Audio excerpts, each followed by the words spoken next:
നമസ്കാരം. ജ്യോതിഷ സംബന്ധമായിട്ടുള്ള സെഗ്മെൻറ്റിലേക്ക് സ്വാഗതം. ഇന്ന് നമ്മൾ പറയാൻ പോകുന്നതായിട്ടുള്ള വിഷയം എന്താണെന്ന് വെച്ചാൽ, ധനം എങ്ങനെ ചോർന്നു പോകുന്നു നമ്മുടെ കയ്യിൽ നിന്ന്. എല്ലാ ആൾക്കാരും പറയുന്നതാണ്. ഇഷ്ടംപോലെ പൈസ വന്ന് കയറുന്നുണ്ട്, പക്ഷേ സാറേ ഒന്നും കൈ നിൽക്കുന്നില്ല.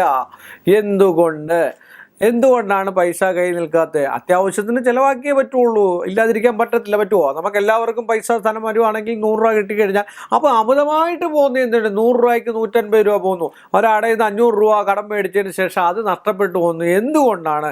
എനിക്ക് വീണ്ടും കടങ്ങളുണ്ടാകുക. എന്നാൽ എന്നും ഇഷ്ടം പോലെ ധനം കിട്ടുന്നുമുണ്ട്.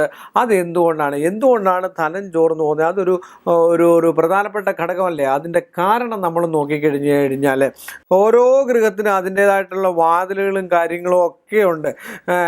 ദിഗ്ബന്ധനങ്ങളുണ്ട്, ദിഗ്ഗൃഹങ്ങളുണ്ട്, അല്ല പല പല കോണുകളിലിരിക്കുന്ന ഗ്രഹങ്ങളുണ്ട്, ത്രികോണത്തിലുള്ള ഗ്രഹമുണ്ട്, സമയതരത്തിലുണ്ട്.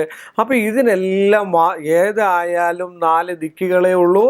ആ 4 ദിക്കുകൾക്കും വാതിൽ കാണും, അല്ലേ?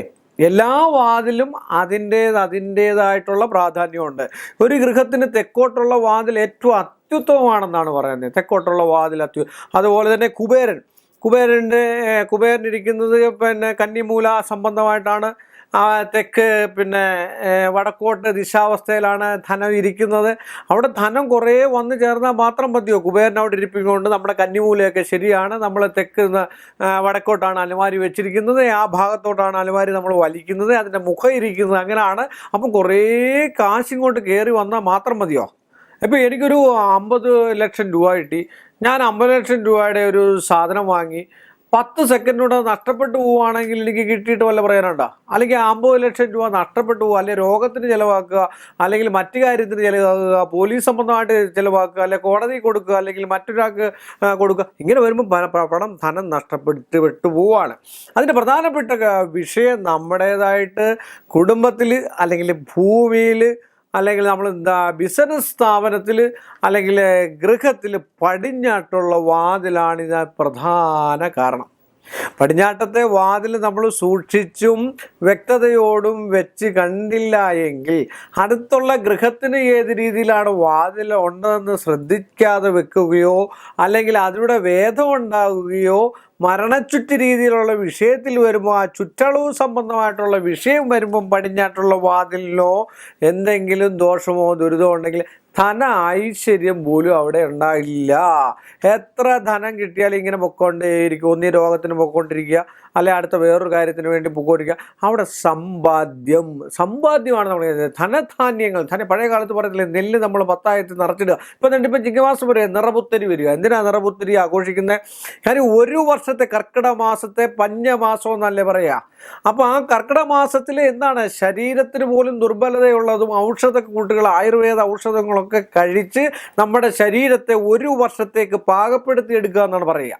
ഒരു വർഷത്തേക്കുള്ള രോഗങ്ങളോ ദുരിതങ്ങളോ പകർച്ചവ്യാധികളോ ഒന്നും ഉണ്ടാകാതിരിക്കാൻ ആയുർവേദത്തിൻ്റെ ആഹാരങ്ങളും ആയുർവേദ രീതിയിലുള്ള കൂട്ടുകളും കഴിച്ചു കഴിയുമ്പോൾ ഒരു വർഷത്തേക്ക് ഒരു മനുഷ്യായസിന് അതിൻ്റെ ഒരു വർഷത്തേക്കുള്ള ബലം, അല്ലെ ഓജസ്, അല്ലെ ശക്തി ആ ആയുർവേദ ഔഷധങ്ങളിൽ നിന്നും നമുക്ക് നിലനിൽക്കും. ആ നിലനിന്ന് അടുത്ത കർക്കിടകം പൊള്ളിരുന്നിടം വരെ, അത് കഴിഞ്ഞതിന് ശേഷമാണ് ആൾക്കാർ അവരുടേതായിട്ടുള്ള ജോലിക്കും പാടത്തും ഒക്കെ പോയി കഴിഞ്ഞിട്ട് നെല്ല് വിതയ്ക്കുകയൊക്കെ ചെയ്യുക. അങ്ങനെ നിറപുത്തരി എന്ന് പറഞ്ഞാൽ നമ്മൾ പറഞ്ഞു വന്ന വിഷയം, ധനം എങ്ങോട്ട് പോകുന്നു, വന്നാൽ എന്താണ് ഇരിക്കാത്തത്. അപ്പം വന്നാൽ എന്താ ഇരിക്കാത്തതെന്ന് വെച്ചാൽ, പടിഞ്ഞാട്ട് വാതിലുള്ള മിക്കവാറുമുള്ള വീടുകളിൽ മറ്റു രീതിയിലുള്ള വിഷയങ്ങളുടെ കവടി വെച്ച് നോക്കി, ഒരു ആചാര്യനെ കണ്ട്, ഒരു ജ്യോത്സ്യനെ കണ്ട് കവടി വെച്ച് നോക്കി എന്തുകൊണ്ടാണ് ഈ പടിഞ്ഞാട്ടെ വാതിലിലൂടെ പോകാനുള്ള സാധ്യതയുള്ളത്.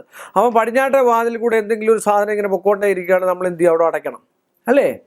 അപ്പോൾ അവിടെ ബന്ധിക്കാനുള്ള രക്ഷകളോ മറ്റു കാര്യങ്ങളോ അതിപ്പോൾ നമുക്ക് പറയാൻ പറ്റില്ല. ഓരോരുത്തർക്കും ഓരോ രീതിയായിരിക്കും. 27 നാളേ ഉള്ളൂ. കോടാനുകൂടി ആൾക്കാർക്ക് ഓരോ നക്ഷത്രമുണ്ട്. അശ്വതി, ഭരണി, കാർത്തികക്കാല്, അല്ലെ കാർത്തിക മുക്കാല് തൊട്ടുള്ളത്.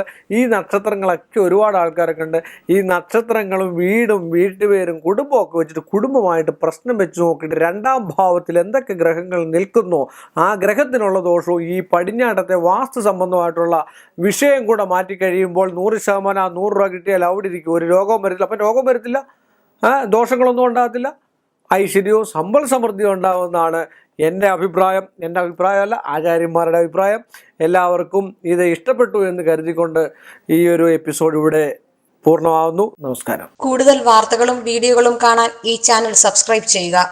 കൂടെ ബെൽ ബട്ടൺ അമർത്തുക. Please subscribe our channel.